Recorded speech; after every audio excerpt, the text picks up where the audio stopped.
can't complain. So, without further ado, let's get the show on the road. What I like to do is this. My first thing that I like to do is I like to get to know you. I like to get to know what's going on with you, what's happening, what your pain points are, what your problems are, what your concerns are, stuff like that, and what you're hoping to get out of today. You know, what areas you're kind of struggling in. And I also like knowing, hey, where are you in regards to how much you're studying, stuff like that.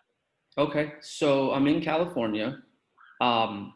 I took the test once back in November, and I got a 68, which I need a 70.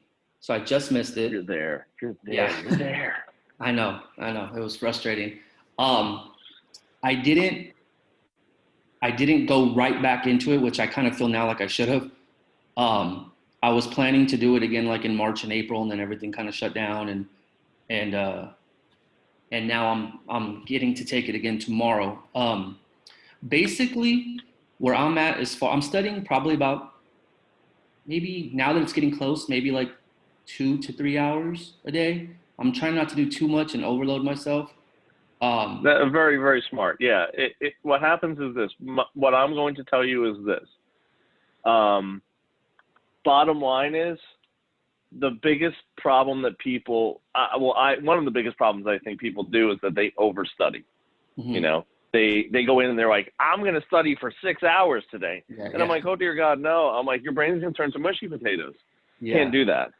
Yeah. You know, so yeah. I think my biggest problem is, so before I found you guys, Prep Agent, I had gone through, so the first time I took it, I went through 2 kind of cram course study guide online type deals.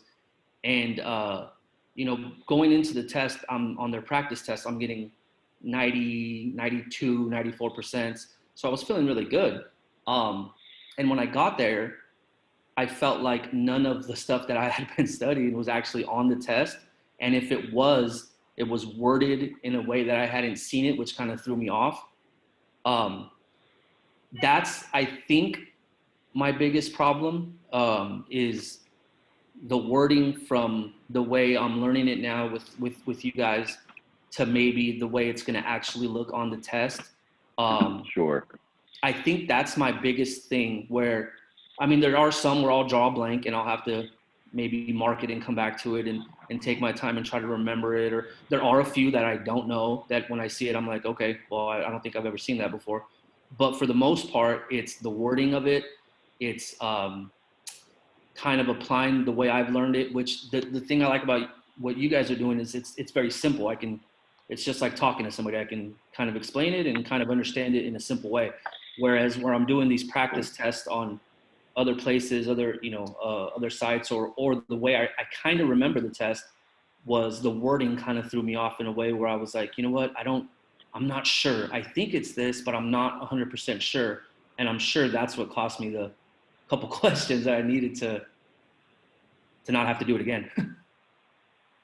Yeah. So you make some really astute observations in regards to your studying, what the pitfall is with practice exams, you know, because mm-hmm. I think that the biggest problem with practice exams is that people are studying the wrong thing.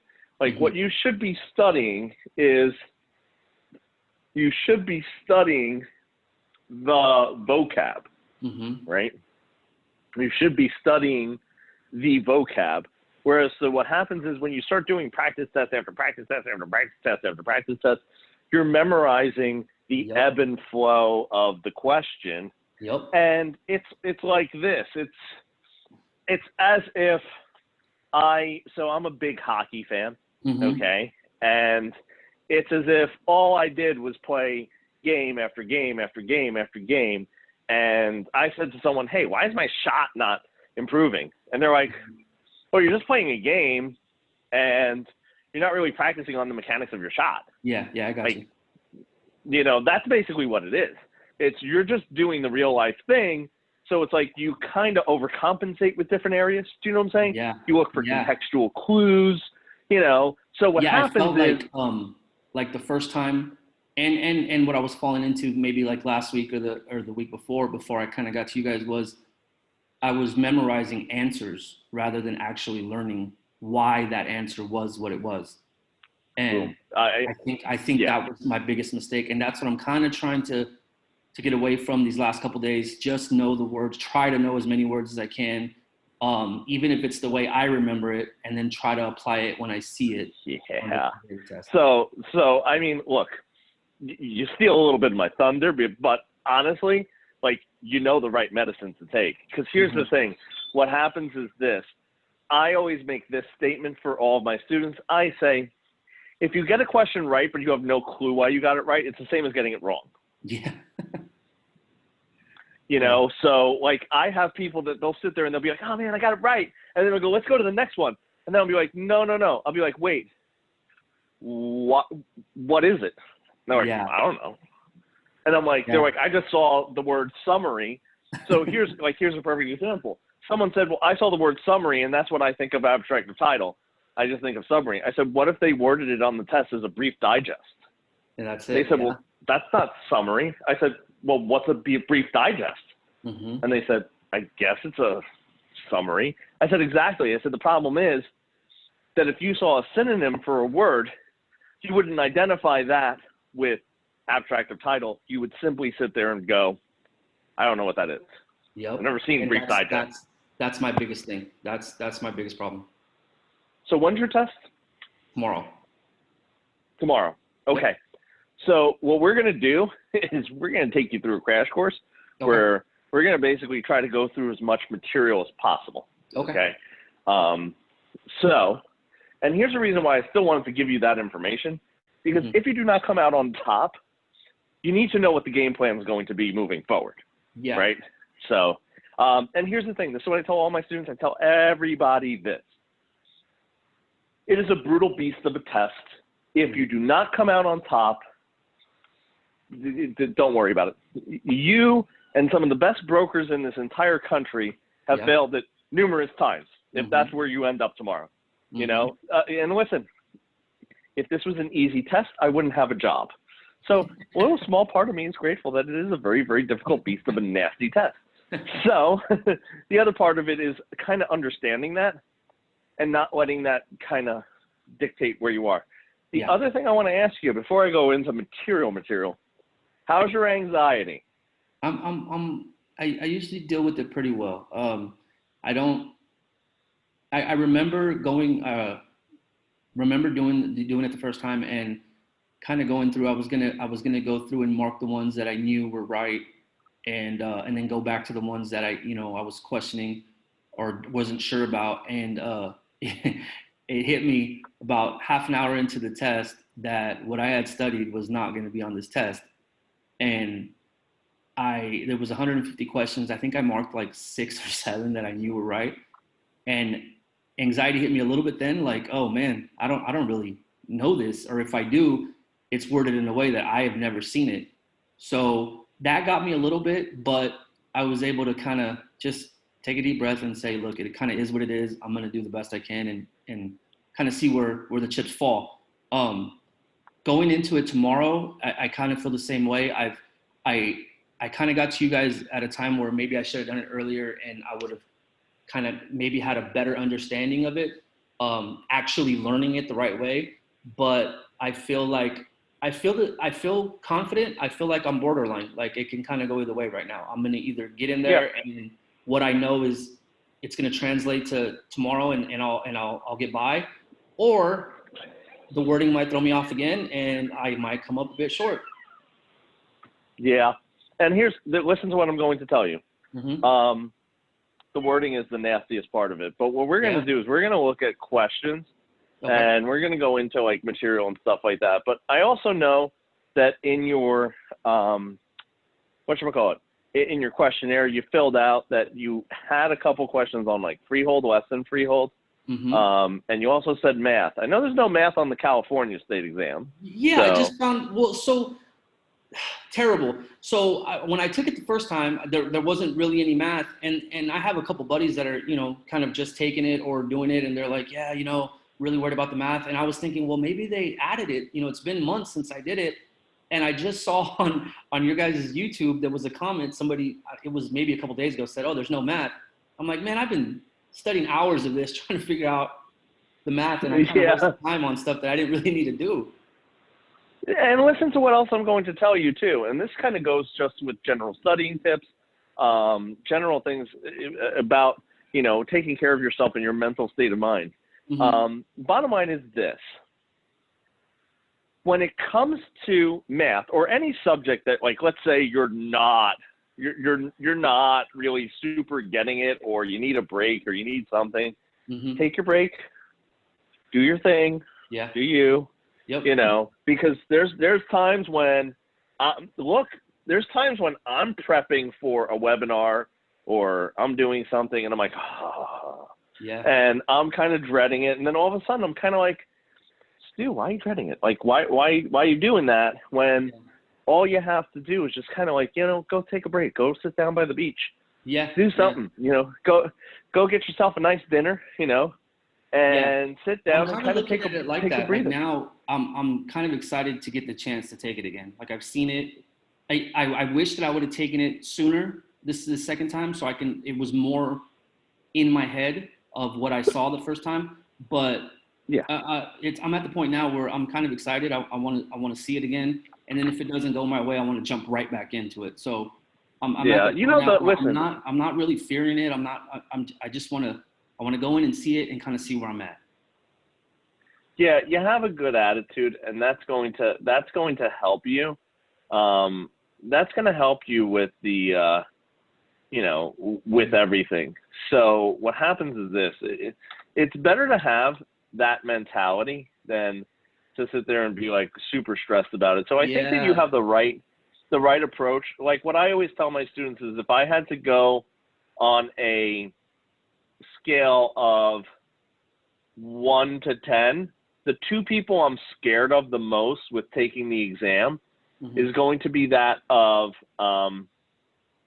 students who are a 1 that are like, no, I'm cool as a cucumber. Then I'm like, okay, dude, like you scare me just as much as the person who goes in and goes, I'm shaking, I'm about to throw up as soon as I get into the testing center. I'm like, those two people scare me, because what happens is the person who's a 1 doesn't take it. They're too lackadaisical. So what happens is they'll breeze through a question, they'll miss a word. And the same way that someone who's super jittery they'll sit there and overthink it and like hyperventilate. You know? So, no, I think the first time I did some of that as far as the overthinking, and I'm sure it cost me. You know, I don't know. They don't tell you, but I'm sure it did, because when I left and I saw how close I was, and I was like, man, you know, there was a couple of those where it was about 15 or 20 questions at the end that I had marked to save later, where, you know, if I go the other way, I'm done with this. But it kind of is what it is. Yeah, and here's what I'm going to tell you too. It's one of those situations that, you know, that anxiety that just builds up and it kind of gets to you. It's just, man, it's really super hard. It hits you a lot. So that's why I always tell my students, I'm like, that's the biggest killer of a lot of things. You know, that's the biggest killer of a lot of things, is that anxiety just building up, tearing you apart, and just being like,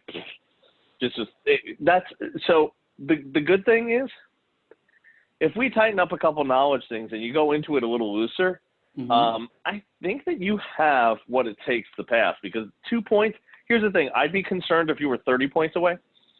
You're 30 points away, we got a lot of knowledge to work out. You know, it's the thing is knowing it and then being able to apply it. I think a lot of people probably learn it, and then it's the applying it that kind of gets everybody. So here's what we're going to do, because you said freehold and less than freehold estates were kind of chewing you up, right? Okay, yeah. All right. So you want me to go through those and kind of give you my take on those? Okay. Let's do it. So here we go. We're going to first look at the freehold estates. Okay. And now, here's what's important to understand about freehold estates. Freehold estates are ownership, period. Hard stop.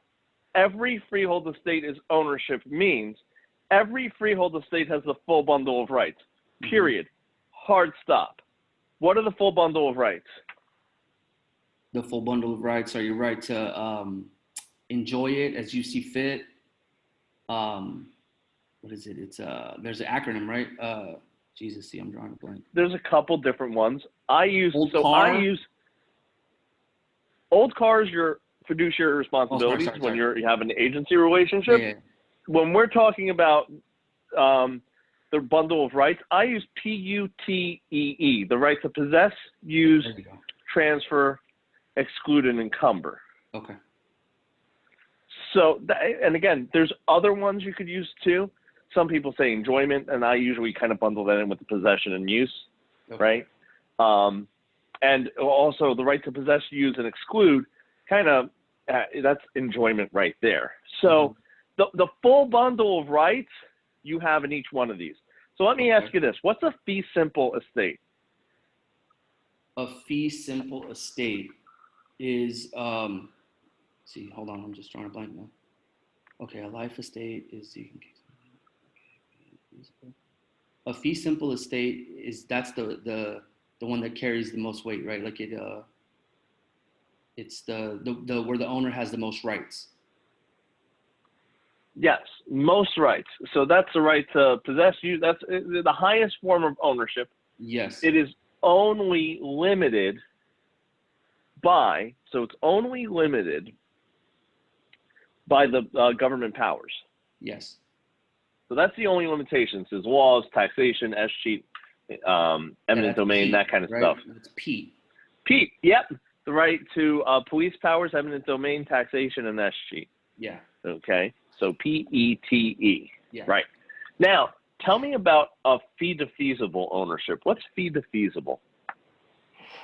A fee defeasible ownership is okay, hold on one second. Let me think about this. Fee defeasible. I'm drawing a blank. Yeah, I'm drawing a blank on you. Let's see. I was just going through this yesterday because I knew we were going to talk about it. So fee defeasible is this. You ready? And Yeah. start each of your, so listen, start in your head the definition of each freehold estate as ownership. It's ownership, okay? So here's what I say.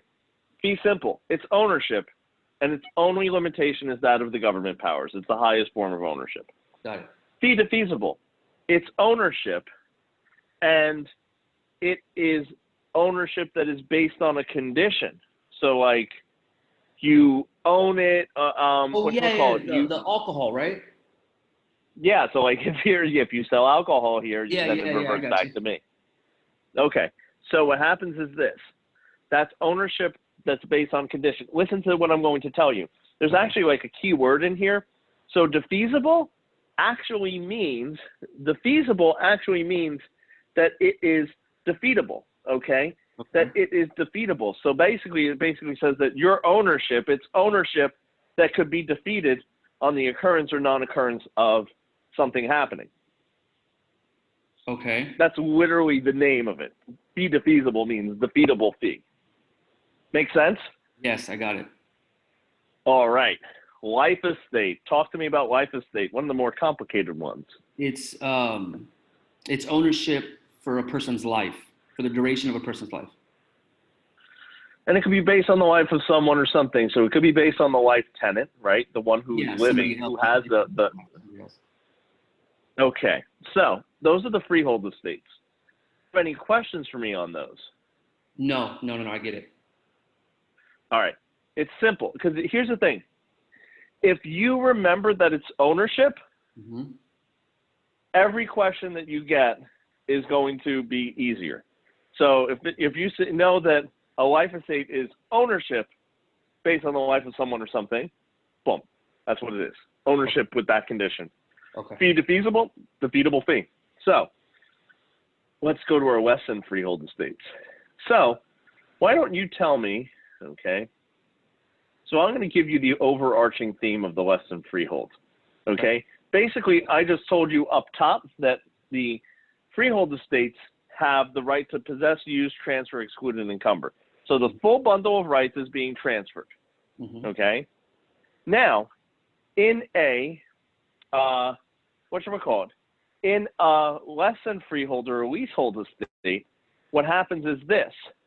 The owner is transferring the right to possess and use.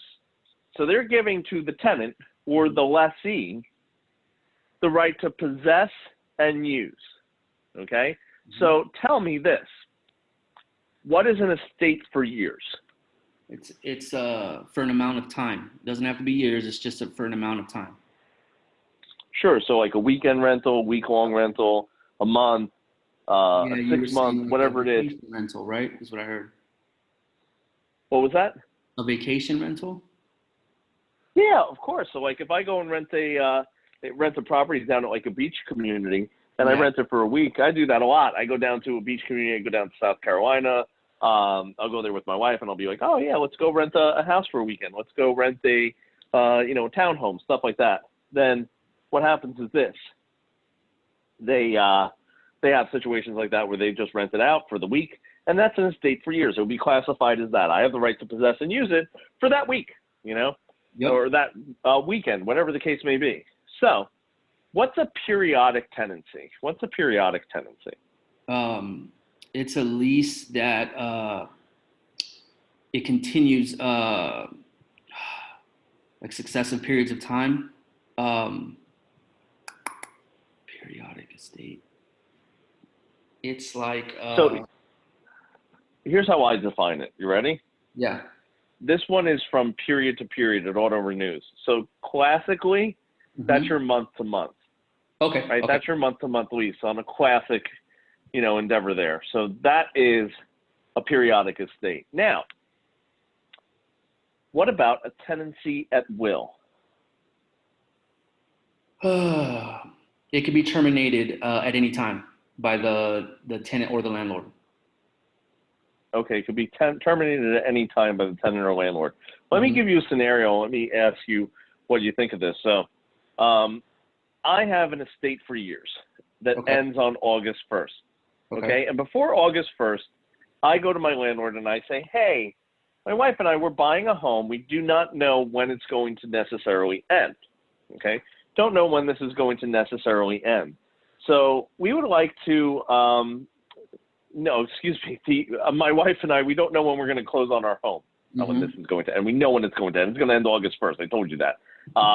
So we don't know when we're closing on our home. That's kind of up in the air. And that's a common thing. It's a common thing that, you kind of have a little question mark sometimes on the closing date. So I say to the landlord, hey, would you mind letting us stay a day, a week? I just don't know how long it's going to be. Landlord says, you've been great tenants. Yeah, absolutely not a problem. Stay as long as you need to, okay? And I'm like, whew, thank you so much. So now let's say this. I'm staying. We would correctly identify that as a tenancy at will, right?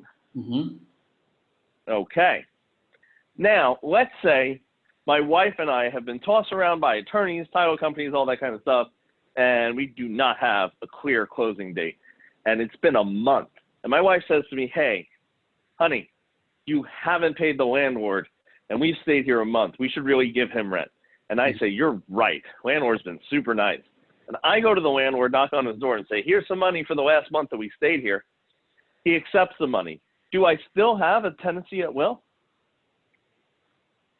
No. What do I have? You have, is it back to a periodic estate? Bingo. Yes. So listen to what I'm going to tell you. And here's, so you answered correctly, but I don't think you know what really changed here. So listen to what happens. Tenancy at will is one of the clear definitions of tenancy at will is that it has no defined period of time. Okay. No defined period of time. So as soon as I offer rent to the landlord and the landlord in turn accepts it, that is actually creating a period. Yeah. Okay. It's creating a period in which I am now establishing that we have a periodic tenancy. Okay. Because a period has been defined. Without definition of a period, it's a tenancy at will. As soon as I offer up rent for a month, okay, we're establishing that the period is a month. Does that make sense? Yeah, I get it. Okay. Now, what is a tenancy at sufferance?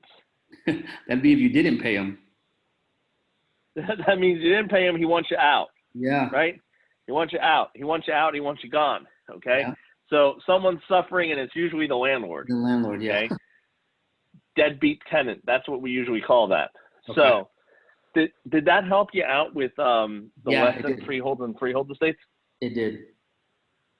Okay. Let me ask awesome. you a question. Yeah.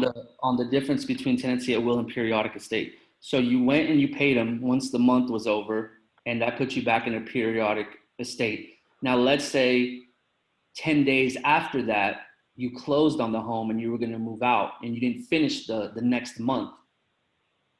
How would that work? You need to give 1 period notice to cancel the tenancy unless it's mutually agreed upon. Okay. So what happens is this: if you said to the landlord, "Hey, we're done," that's fine. But if he said to you, "Hey, you still owe me for this month. We now have a month-to-month lease," he would be in the right. Okay. Yeah. So either way is correct. Okay. True. But it all depends on how the cookies crumble with that. Yeah, I got you. Depends on how the cookies crumble.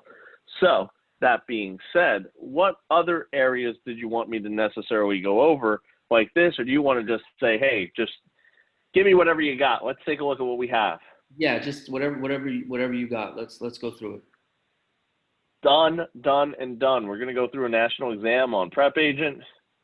And what we'll do is this. This is how I run my national exam, kind of like quiz Gatling gun thing. Okay. If it's an area that I think that you're doing well in, I'm going to breeze right through. Okay. I'm going to say, cool, not a problem. If it's an area that I sit there and I go, I think that we need to talk about this. I need to hear what your definition of it is, and I want you to explain it to me, then we'll go a little deeper into it. I also want you to tell me what your thought process is, how you're coming about the answer, what you're thinking, as much as possible, as much as feels comfortable, because I want to see how you're coming about the answer so that I can analyze that and I can tell you, oh, that's a really great way to think of it. That's a great way to approach a question. Or, oh my gosh, that's a super awful way to approach that question. Okay. So kind of see how you're answering the questions, because I'll tell you this, tweaking a couple of the ways that you answer the questions and how you approach the test in a reading comprehension form, that would be something that, honestly, it would be something that might help you. Because look, you only need to get a couple questions. Yeah. We're not looking to get you 15 questions. If we were looking to get you 15 questions, I'd be like, all right, got a lot of work. Yeah. I'm looking to get you less than a handful of questions. So Yeah. I don't care if I get that through making you think about the question more clearly, or if we tighten down some knowledge. So without further ado, let's take a look and see what's going on. Okay. Just tell me what you want me to click after you read the question. Okay.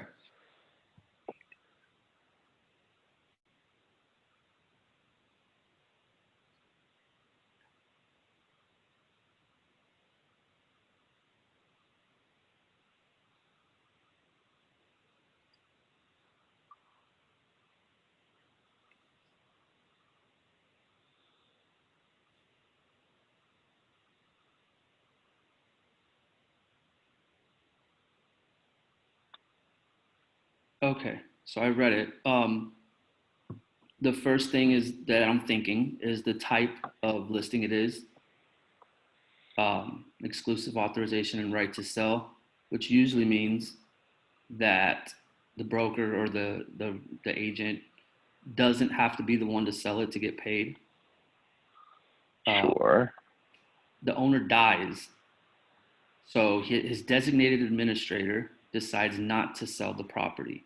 In this case, the owner's estate will be liable for the commission. The owner's death terminated the listing contract. The owner's heirs will be liable for the commission. The administrator must sell. I'm thinking B. Yeah, so here's what happens. The owner's death or the broker's death, the agent's death, because the broker's the agent, right? Yes. That would constitute a termination of the listing of the agency agreement, okay? So the death terminates it. So They'll probably ask you death questions. They love killing people on the test. So they'll ask you a death question. I read one, and I wanted to ask you about it. Something about death during escrow. Is it the same? It depends who dies. Okay. It depends who dies. Again, the death of, because here's what happens, and it depends on, because the contract could be binding to the heirs. So like the sales contract could be binding to the heirs, okay? The agency agreement, though, could be terminated upon the death of one of the, the principal or the agent. So like what happens is, let's say you have a listing. So let's say, talk about this one. You have a listing, okay? And the seller dies, but you also have it in contract. Well, the sales contract would stand, right? It'd be binding to the heirs, okay? If the seller dies, right? Okay. The seller dies would be binding to the heirs, okay? And what happens is this, the agency agreement, though, the listing would technically be dissolved. So like, let's say this deal fell apart and you want to, and you were like, oh, let's continue marketing it. And the estate was like, yeah, no, it's not. Yeah. That would be dissolved. So it's kind of like a tricky question because it depends on, you have to follow the bouncing ball. So it depends is the answer. Okay. So let's look at the next one. An actual agency relationship that arises by the actions of parties rather than by expressed written agreement. Ostensible implied agency. That's the, if it walks like a duck and talks like a duck. Yeah. So you're saying it's ostensible implied? Yep. So whenever, and here's the thing, implied is always through actions. So if you have an implied agency agreement, like if a client comes into my office, we do not sign a buyer agency agreement, but they say, hey, could you take us to see this house? And I go, sure. That would be an ostensible or implied agency agreement. Right? Makes sense? Yep, so next one.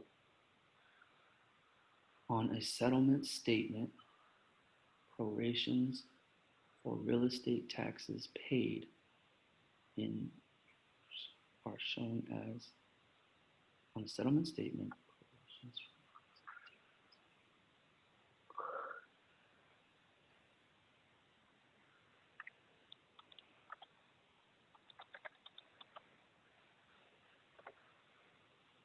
okay. So taxes paid are a credit to the seller, I believe, and a debit to the buyer. So that would be B. Cool. Oh. Debit to the seller. Did it backwards. So listen to what it is. What does paid in arrears mean? That got me. The arrears got me. Arrears got you. So let's talk about arrears because I think that, so what do you think arrears is? And I think that's important. So I'm not sure what the word arrears means. I know that on a settlement statement, usually, I've read about this, they prorate taxes that have been paid. And, you know, if you've paid 4 months, then it's a credit, I thought, to the seller and a debit to the buyer, but I could be backwards on that. So here's the thing. It depends on how the taxes are paid. Okay. So there's two things. And hopefully when I say this sentence, you'll sit there and go, oh, I think I know what arrears means. Okay. There's taxes that are paid in advance, and then there are taxes that are paid in arrears. I got it.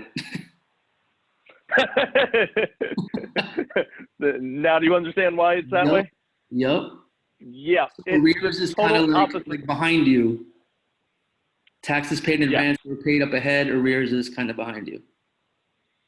It's basically taxes to be paid. When I say that I pay something in arrears, I pay for the month behind. Got you. Or the year behind. I pay behind, not forward. Kind of See, like there's two ways that you could pay. You could pay in advance or you could pay in arrears. Yeah, so arrears. I'll remember that. Kind of like a rear view mirror. Yep, you're paying behind you. You're paying behind you. So what happens is this is taxes to be owed, right? So what happens is you have to debit the seller for the amount of, for the amount that has to be, that basically they used it. So the seller used it for a certain period of time that they haven't paid yet. Yeah, so they'd have to bring it current, right? They'd have to bring it current. Right. Okay. And if it's the other way, if it's paid in advance, then it would be credit to the seller, debit to the buyer. Correct. I got you. Yep. 100%. 100%. Okay. So, next one. A homeowner defaults on their mortgage. After the foreclosure sale, the homeowner has the right of redemption. After the sale is redemption. Yes, 100%. Keep going. I remember that with the Bob Marley song. Okay, the effectiveness of the market data approach of appraising will be limited most by which of the following? The effectiveness. Okay, so we'll work the least. Most.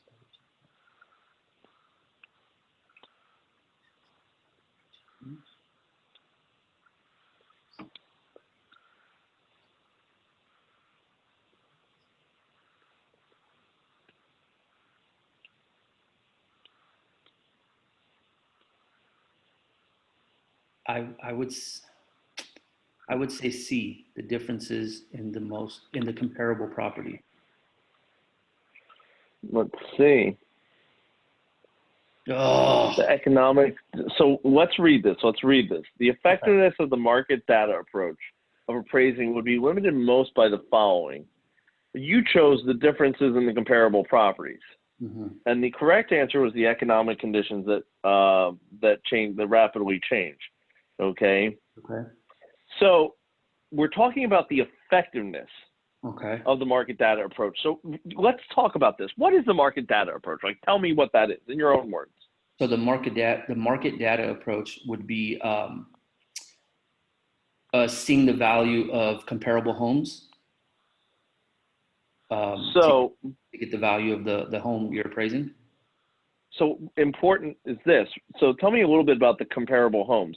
Like, what kind of comparables do we use? Like, how do I know that that a home might be qualified as a comparable?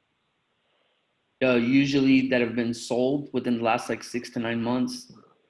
Okay, bingo. So sold homes. So watch this.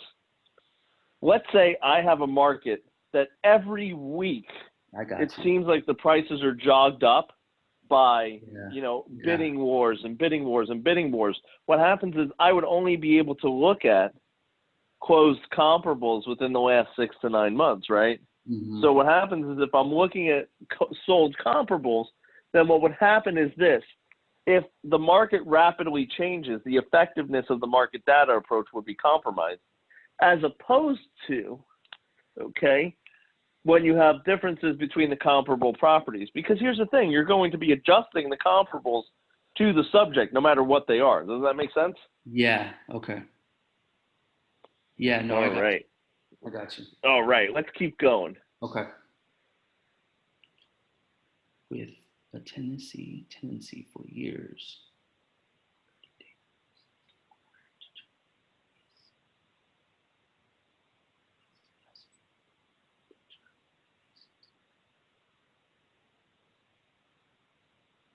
Okay, so I know it's not B.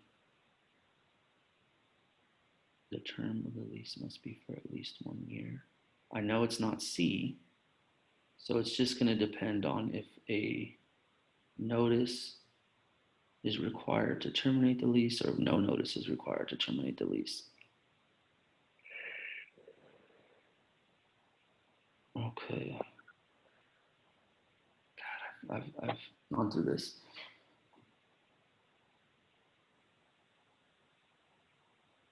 Well, think about it. Talk to me about a tenancy for years. It's for a given amount of time.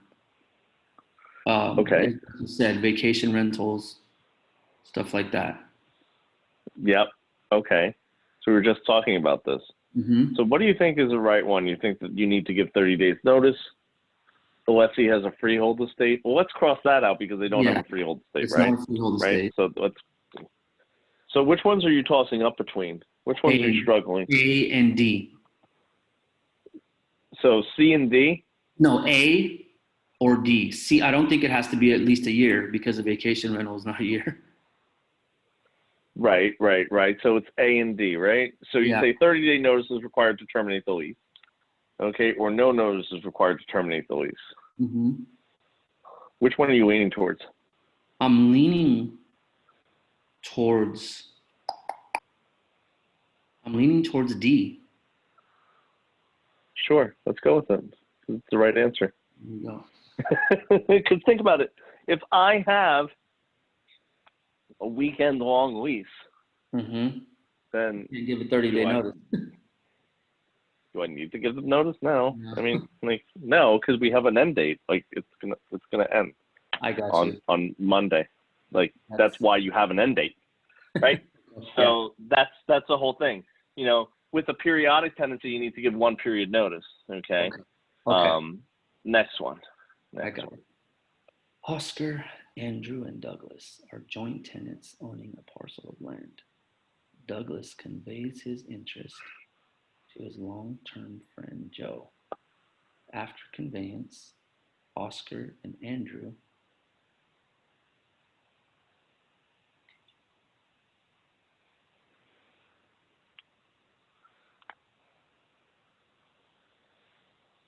Okay.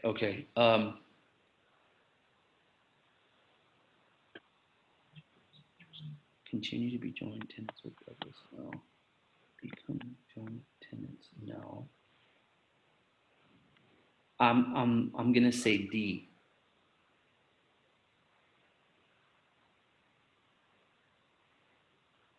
Yeah. So they remain joint tenants. So Oscar, Andrew, Douglas are joint tenants owning a parcel of land. Douglas conveys his interest to his long-term friend Joe. After the conveyance, Oscar and Andrew remain joint tenants owning 2/3 interest. So it's just 1/3 of the interest has been sold, and they would be a tenant in common with the other ones. And Joe, Joe would be tenant in common. I got you. Okay. Yeah, because what happens is he doesn't meet the unities of time, title, interest, and possession. The time part, yeah. Well, here's the thing. It's time. He's not obtaining his interest on the same title, and he's not coming into possession of the property at the same time. Yeah. So the only thing that you can have. Well, what happens is, he is taking title to the property on a different title than what Oscar and Andrew took it on. Okay. Because Oscar and Andrew took title to the property on the same title as the one that they took it on with Douglas. Mm-hmm. You see what I'm saying? Yeah, I got it. All right. And what's the benefit of joint tenancy? Excuse me. Ooh, got a little yawn there. What is the benefit of joint tenancy as I struggle through my yawn? Joint tenancy, the right of survivorship? Yeah, so what is the right of survivorship? That's a good question. The right of survivorship. If he were to die, let's see, hold on. The right of survivorship. If he were to die, then the other two would not be able to take over his part of it? Okay. If any joint tenant dies, their ownership dissolves into the remaining owners. Okay. So how is that a like an advantage? It's an advantage for the other two? So let me give you a couple times that might be an advantage, okay? Understand this, that there are times that have you ever heard of this happening? Two people get married, they really love each other, and their families hate each other. I've heard of that, like a little Romeo and Juliet kind of thing, Capulets and Montagues. Yeah, hey, heard of it. Happens, right? So imagine if you are in that marriage and you're like, hey, I want to make sure that you get the property when I pass away because I don't want my family coming in here and scroogling you, right? Or I'll tell you another time that happens. That happens a lot when you have individuals that may be in a same-sex marriage and their families might not approve of the marriage. You know, they might be a little more religious. That's another scenario. Does that make sense? I got it. Yeah, I got you. So yeah, it's something that it doesn't make sense for everybody, hence why it's not something that you have to enter into. However, if you want it, it is there for you. Okay. So next question. Under a lease for commercial property, a tenant agrees to pay $4,000 per month plus 3% of the gross monthly sales. This type of lease is called a percentage lease. So what's a net lease? Tell me about a net lease. A net lease is when you have to pay, when you're the tenant and you have to pay taxes and stuff like that. When you're a tenant, you have to basically pay all the expenses. Now, why would someone want to do that? Why would the tenant or why would the owner? Why would the tenant want to do that? Doesn't seem like logical. Why would they want to do that? Yeah, that's a good question. So I know why the owner would want to do it. The tenant. So I'll tell you. I'll paint the picture for you. You ready for this? Oh. So let's say you're a big corporation. Like I'll tell you, I'm an '80s and '90s kid. So let's say you're Toys R Us. Okay, you're Toys R Us, and you're like, I want to open up a store in every town USA. Well, if you had to go and buy commercial space, wouldn't it be cost prohibitive for you to expand and open up? Yes. Yeah, it would be cost prohibitive. Now, but here's the thing. I've heard when you own real estate that you have a bunch of lovely tax write-offs. So that's what I was going to say. What if we had a type of lease where you get all the tax write-offs of owning it, right? And then I don't have to buy the real estate. It's owned by someone else. Like, isn't that something that Toys R Us might be interested in? Yeah, that's absolutely. Yeah. So doesn't that make sense now? Yeah. So that's the story there. So let's look at the next one. A voidable contract remains binding upon the parties until the contract is. Okay. A voidable contract remains binding upon the parties until the contract is validated, discovered, qualified, rescinded.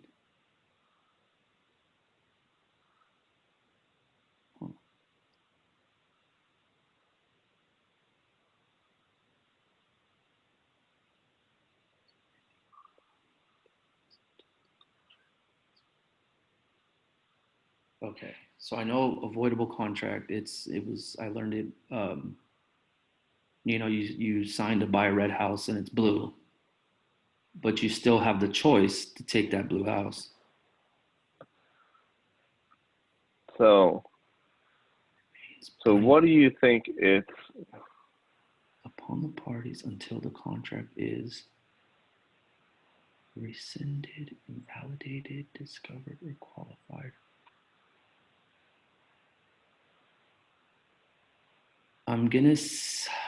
This is kind of a guess, but I'm gonna say D. D. Let's see. Okay. Boom. Rescinded. So it's going to be rescinded. Okay. Not invalidated, not discovered or qualified. Okay. Okay. So it's rescinded is the answer there. So let's look at the next one. Title held by a husband and wife may include all of the following forms of ownership except severalty. Except severalty. Yeah, because that's the only one where it would be yeah, where it's whatchamacallit, where you would sit there and you would have a situation where it cannot be owned by more than one person. Okay, so let's go to the next one. To determine the amount of economic obsolescence suffered by a commercial property, the answer to which of the following questions would be most relevant? Are the tenants in the neighborhood prospering? Should a fire escape be installed? Can the building be operated efficiently? Is the rental schedule of the building charged to the tenants? Okay. To determine the amount of economic obsolescence. So economic obsolescence, something outside of the property that's causing it to lose value.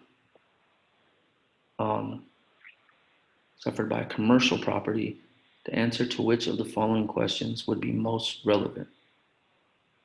Are the tenants in the neighborhood prospering? Should a fire escape be installed? No. No.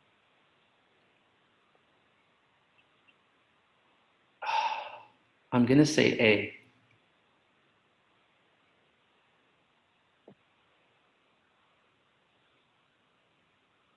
Yeah. Yes. Yes, that is 100% true. So can you tell me a little bit about functional obsolescence? What's functional obsolescence? 4-bedroom house, 1 bathroom. Okay. Yeah, it means that basically there's something that's functionally obsolete, right? So whenever there's something that's functionally obsolete, we would refer to that as some sort of functional obsolescence, okay? Some sort of functional obsolescence. Let's go to the next one. An ownership interest that permits multiple purchasers to buy interest in the same piece of real estate is a condominium.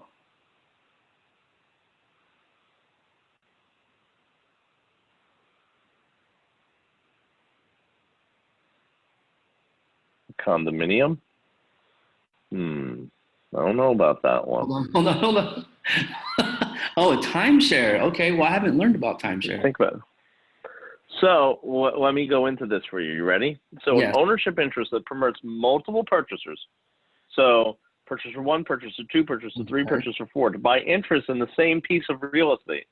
So what happens is timeshares, so here's what they are classically, is everyone owns one unit. So this was really popular back in like the 60s and 70s when people were like, hey, don't you want to take your family on vacation, and don't you want to invest in making sure that every year you could spend a week to 2 weeks in Florida, the Bahamas, the whatever.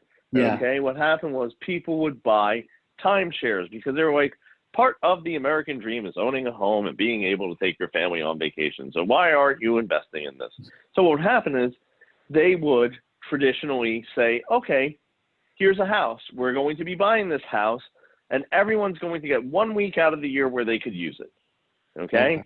So instead of you having to buy an entire house, what happens is 52 people are buying it, and each of them get a week out of the year.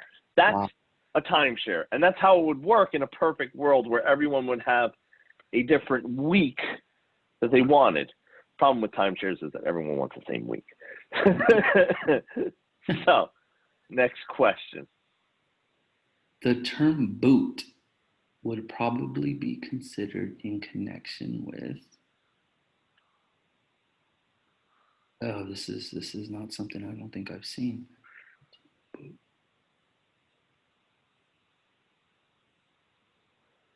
Appreciation area. Exchange.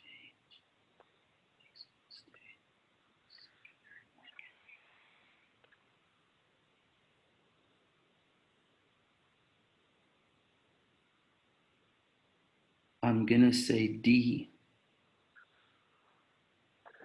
Okay. B as in boy. What's that? B as in boy. No, I thought it was D as in dog. Okay. It actually is B as in boy. So let's Okay. talk about this. Yeah, let's talk about boot. So, do you know what a 1031 exchange is? Yes. So tell me what a 1031 exchange is. So it's when you're going to sell a property, you're going to use the money you get off that property to invest into another property, so you don't have to pay the taxes on the profit you made.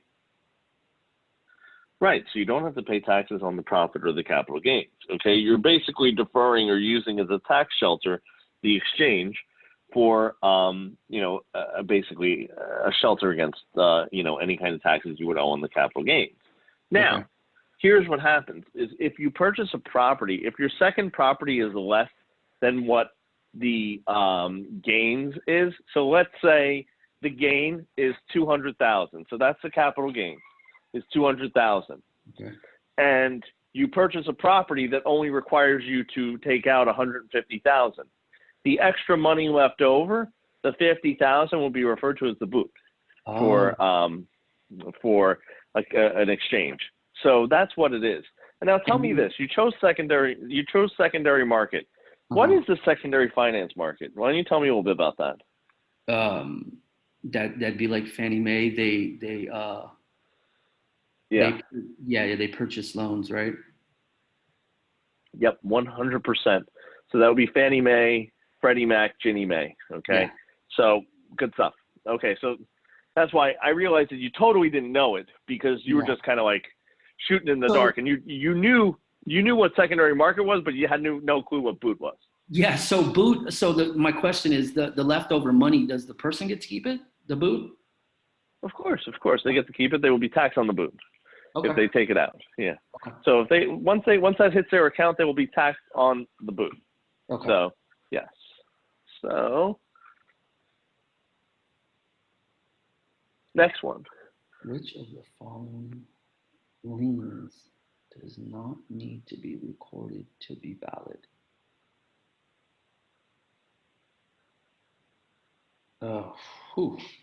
Which of the following liens does not need to be recorded to be valid?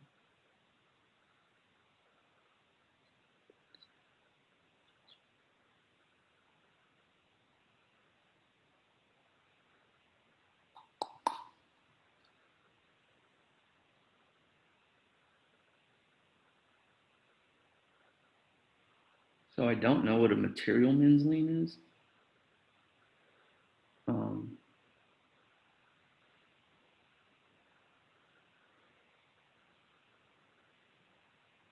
I'm going to say a judgment lien. Real estate tax lien. Real estate tax lien. Because real estate tax lien, aren't they automatically first priority lien? Always. On the property, right? Yeah. Right. So what do we call the general real estate taxes? What do we call the general real estate taxes? What do we call the general real estate taxes? Yep. It begins with an A. What do we call the general? It begins with an A? I don't know. Yep. The ad valorem taxes. Oh, okay, yeah. I do know. Everyone else like, oh yeah, I know those. I know those. First priority lien. Always first priority lien on any property. So let's answer a couple more. Okay. Let's take a look at this one. A person who owns one unit together with the specified undivided interest in common as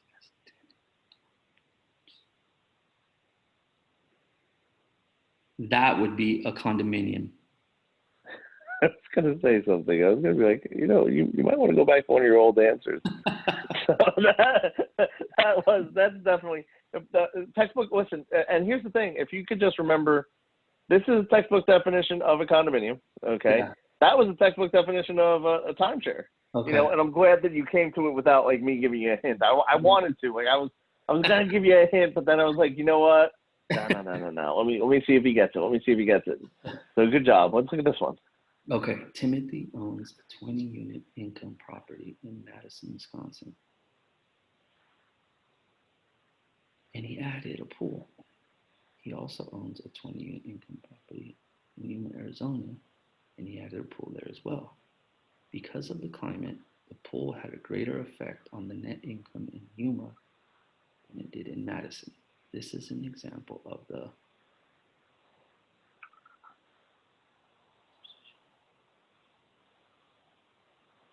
I'm going to say B, as in boy. Oh. Contribution. So listen. So what's the difference? What is highest and best use? That's for an appraisal, right?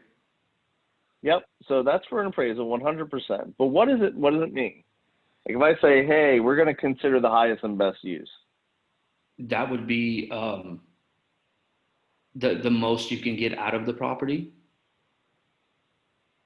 Yeah. So basically, when you're considering the highest and best use, yes, it's kind of like the most you could get out of the property. But let's talk about that a little further, a little more in depth than just saying it's the most you could get out of the property. Okay. So what happens is this: it's actually considering, when you're talking about the value of something, it's considering whatever its highest and best use would be. So let's say we had in New York the Manhattan Public Library. It's in the heart of Manhattan. It's a public library in 2020. Is that the highest and best use? No. Highest and best use would probably be a 20-story skyscraper, where what you could do is you could literally just build a 20-story skyscraper with penthouses. That's the highest and best use, right? Isn't that the highest and best use? Yeah. So what happens is, if we were appraising the property, we would consider the we would consider whatever the highest and best use that was legal, we would consider. Okay, we would consider whatever the highest and best use was that was legal. Okay, so we would consider, like I said, if legal to build a 20-story skyscraper, we would consider that skyscraper that as the highest and best, the most value that you could get it for. So what happens is the appraiser would take into consideration that, as opposed to the fact that it's being used as a library right now, which is not the highest and best use. Make sense? Yeah. So contribution, yeah. Let's talk about that. Anytime you add something, right? Anytime you add something to the property and it has a positive net value to it, has a positive value, it increases the value in some manner, shape, and or form. Okay? If it increases the value in some manner, shape, and or form, then that is going to be considered contribution. It's contributing to the value of the property. So in this situation, you could tell that the pool was contributing to the value of the property. It was contributing to the value of of that property. So that is why they would consider that the principle of contribution versus the principle of highest and best use. And now let's just bring it full circle. What's the principle of substitution?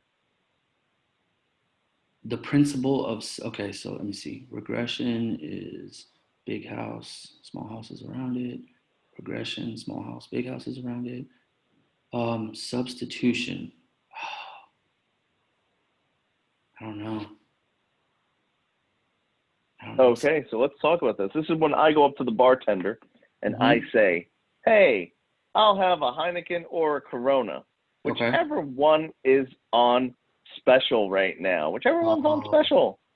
And so that means that, like, my preference is basically, whatever one is going to be, whichever one is going to be the best bang for my buck, because I'm in a situation where I could easily, go for either one, I could easily go for either one. So that is the principal substitution right there. So if two homes are similar enough where a buyer would consider either one, then what happens is this. The situation is the principal substitution is in play. Okay? The principal substitution is at play. Now, that being said, Okay, that being said, do you have any other questions for me? Because I think we went over a ton of stuff. I think. I don't think so. I think I'm gonna kind of go through vocab for the rest of the day and kind of go from there. Great. So the last thing that I have for you is I put some of my private lesson sessions on our YouTube channel. I just wanted to make sure, I'd like to get your approval and say, hey, would you be okay with me putting this on our YouTube channel so that we could show anybody who's interested in possibly taking a private lesson, hey, this is what they kind of look like. This is what you get out of it. And perfect. Awesome. So thank you for that. And look, if you have any other questions or concerns, you can reach out to me. All right, buddy? But if not, good luck. I think you have a great attitude going into it. So I think you have what it takes to pass the test. It's just a matter of, is it going to be this time or is it going to be a time after this? So I think you have the right attitude. So just, keep plugging away at it. All right, Matt? All right, bud? All right. So look, we'll talk soon and good luck again. All right? Thank you. Yeah. Take care. Okay.